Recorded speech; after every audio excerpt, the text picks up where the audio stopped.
Hello, IB Bio students. All right, today we're going to continue with 8.3, and we are going to focus on the light-dependent reactions. So here's your essential understanding. Absorption of light by photosystems generates excited electrons, and the transfer of excited electrons occurs between carriers and thylakoid membranes. So let's look a little bit what these light-dependent reactions are and what photosystems that contain pigments are as well. So let's start here. So the light-dependent reactions use photosynthetic pigments that are organized into photosystems. So photosystems is an accumulation of pigments, mostly chlorophyll. And what they do is they take the light energy from the sun and they convert it into chemical energy. That chemical energy can be in the form of ATP and NADPH. So we see here that NADPH is another molecule that can carry these excited hydrogen ions and excited electrons. So where does the light-dependent reaction happen? They happen in specialized membrane discs within the chloroplast called thylakoids. So if you remember from the structure of the chloroplast, if we have a chloroplast here, which is a doubled membrane organelle, inside the chloroplast we have these little stacks that look like quarters that we call thylakoids. If we stack them up, we have a grana. Well, the light reactions happen right here in that membrane right there of that thylakoid. Now, notice that the thylakoids are many, and there's more than one grana in the chloroplast. So these light-dependent reactions happen along the thylakoid membrane, along many thylakoids, along many grana. Now, there are 3 steps for the light-dependent reactions. You have an excitation of photosystems by light energy, and this is why we call them light dependent, because you need light energy. You produce ATP via an electron transfer chain, and then you get a reduction of NADP plus and the photolysis of water. So NADP plus here is going to be our taxi or carrier molecule for photosynthesis, just like NAD plus and FAD were in the cellular respiration process. So let's look at these processes with a little bit more detail here. So let's look at step 1. So step 1 is the excitation of photosystems by light energy. So let's first understand what we're looking at here. Here we're looking at the thylakoid membrane. It's a lipid bilayer like any membrane. Here we're looking at the stroma of the chloroplast, and here we're looking inside the thylakoid. Okay, so again, these thylakoids are the stacks of quarters inside the chloroplast. So what's happening here? These complexes here called photosystems, which are proteins embedded within the thylakoid membrane, and they're made up of more than one protein. And these proteins contain pigments, and the most common pigment in photosynthesis is chloroplast. So here chlorophyll, not chloroplast, chlorophyll. So here we see that these photosystems called photosystem 2 and photosystem 1, they are embedded along the thylakoid membrane.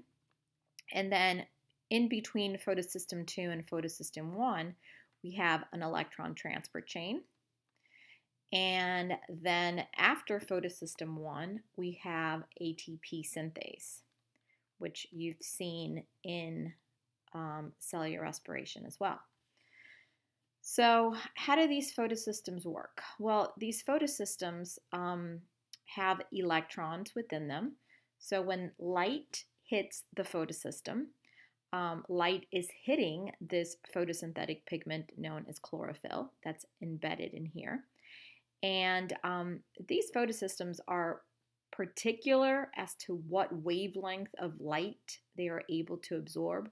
So photosystem 2 works best at absorbing wavelengths of 680 nanometers, and photosystem 1 is best at absorbing wavelengths of 700 nanometers. So when a photosystem absorbs light, what happens? Delocalized electrons found within the system and found within the pigment, they become energized and they move up to an excited state. Now, these excited electrons can then be transferred to a carrier molecule within the thylakoid membrane. So this right here is a carrier molecule. So notice that light is hitting photosystem 1 and simultaneously light is hitting, photosystem 2, and simultaneously light is hitting photosystem 1, but we'll see what happens here in just a moment. Okay, so that's step 1, excitation of photosystems by light energy. So moving down here. What happens to these electrons when they become excited? So that's your next understanding. Excited electrons from photosystem 2, which is the first system here, are used to contribute to generate a proton gradient force.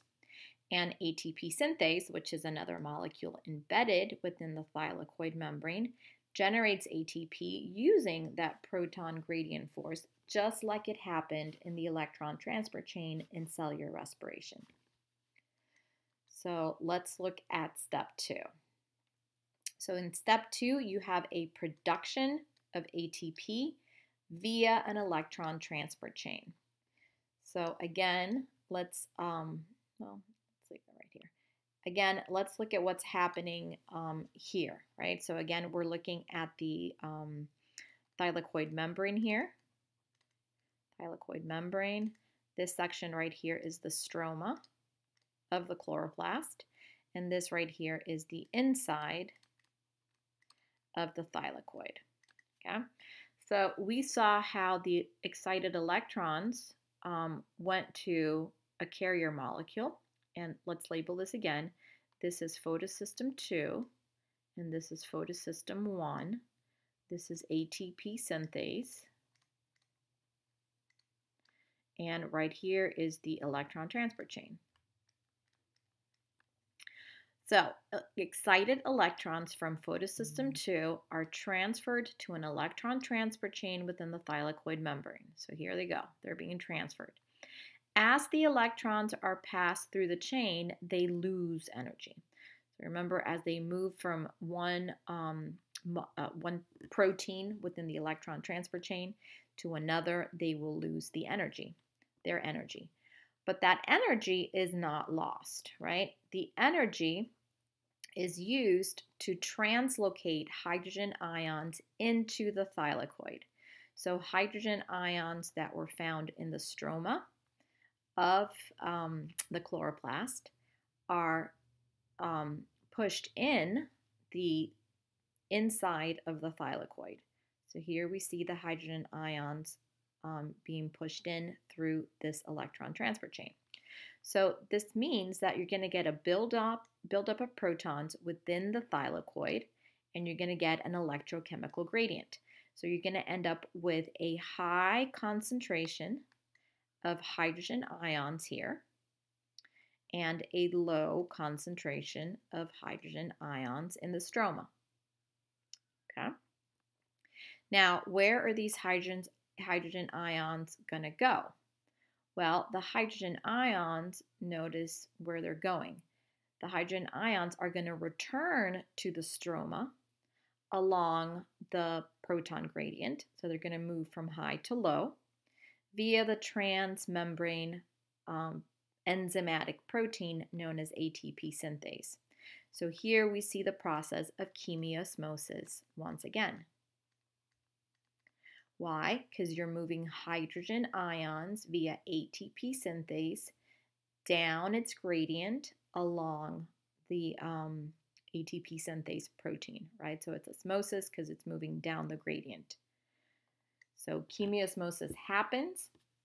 ATP synthase uses the passage of hydrogen ions to catalyze the synthesis of ATP. So remember that ATP synthase has this rotor here, And inside this rotor, ADP, it's going to get phosphorylated, and you're going to end up with ATP. So this process here of ADP, getting phosphorylated, we refer to that as photophosphorylation. So we don't just say phosphorylation, we say photophosphorylation.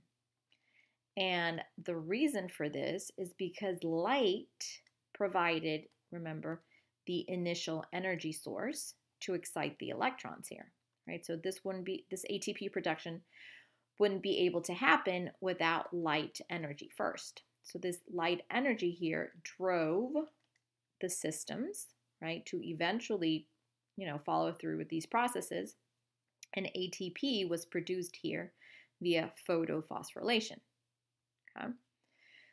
Now, what happens after? The newly de-energized electrons from photosystem 2 are taken up by photosystem 1. So notice here that these electrons have gone down the electron transfer chain and they've lost their energy, right, to allow for the movement of hydrogen ions inside the thylakoid. So now these de-energized electrons right here, they're going to be picked up by photosystem 1. Now, remember that light is also hitting photosystem 1. So what do you think is going to happen to these de-energized electrons? Well, I'm sure you know. And that is the next step. That would be step 3. The excited electrons from photosystem 1 are used to reduce NADP, and photolysis of water generates electrons for use in the light-dependent reactions. So let's see how that is occurring here. All right, so step 3 is reduction of NADP plus and the photolysis of water.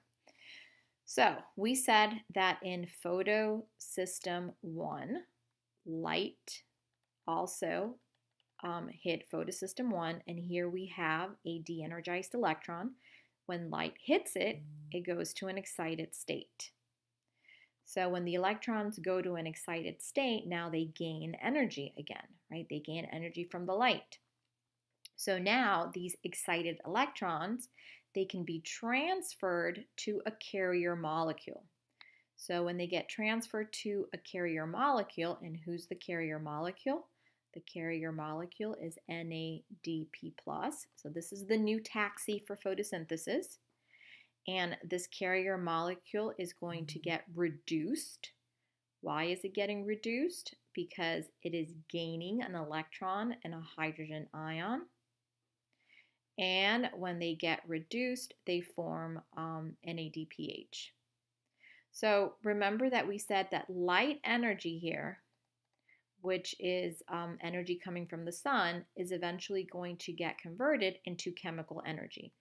Well, that's what we mean by NADPH. That's chemical energy. And the ATP that we got from ATP synthase, that's also chemical energy. Okay? But we initially needed the light energy from the sun, hence the name light-dependent reactions. All right. So let's see what happens first. The electrons from photosystem 1, so these electrons here in photosystem 1 are replaced by the de-energized electrons from photosystem 2, right? So again, this is photosystem 2. Photosystem 2 moves its electrons down the electron transfer chain, and photosystem 1 replaces the electrons that it donated to NADP+. It replaces it by electrons from photosystem 2, right? Because these two photosystems are happening simultaneously. Now, what about the electrons in photosystem 2?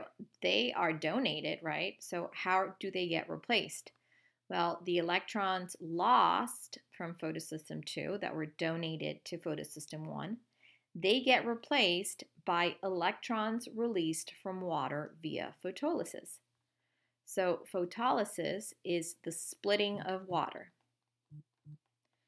So if you remember in the photosynthetic equation, water is a reactant, right? And I told you that water gets converted into oxygen, right? And this is what forms part of the light-dependent reaction.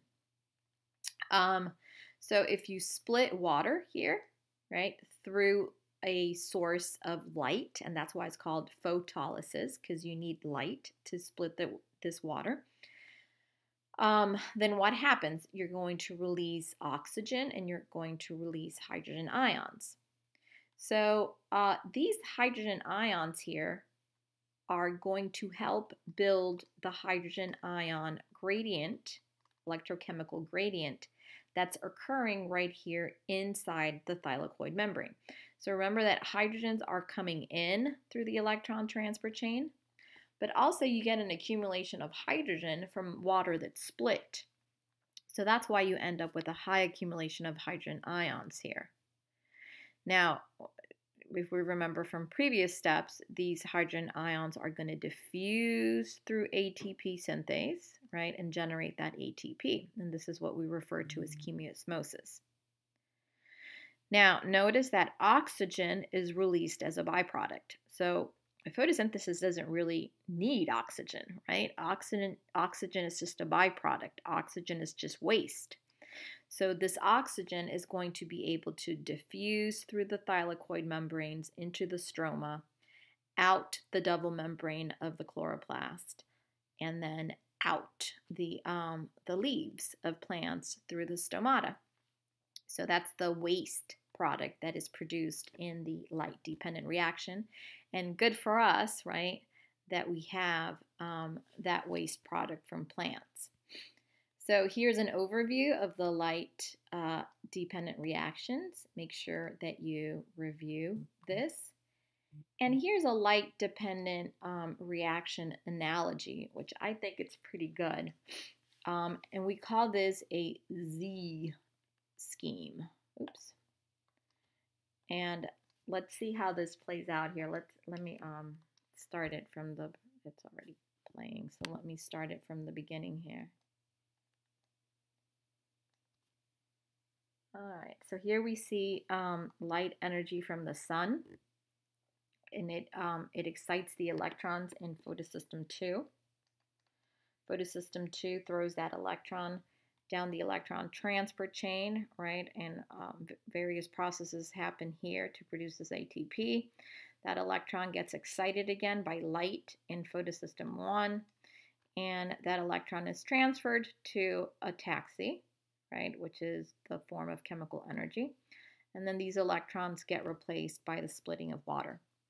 So if you notice, that makes this little Z scheme, right? And this is what we call the energy changes, or that oxidation reduction reaction that occurs during photosynthesis. Okay, so there is the scheme again. So I mean, this little wheel here, this is going to be your ATP synthase, right, located in the electron transfer chain. Here's your taxi getting reduced. Here's water. Look at what's happening to water. It's going to split and release that electron. And here we start all over again, right? Light is going to hit that electron, and it's going to move it to a high energy state once again. And then it's just a process that just continues over and over again. Okay. All right, so that's it for today. Make sure you read and review this material, and I hope you have a good day.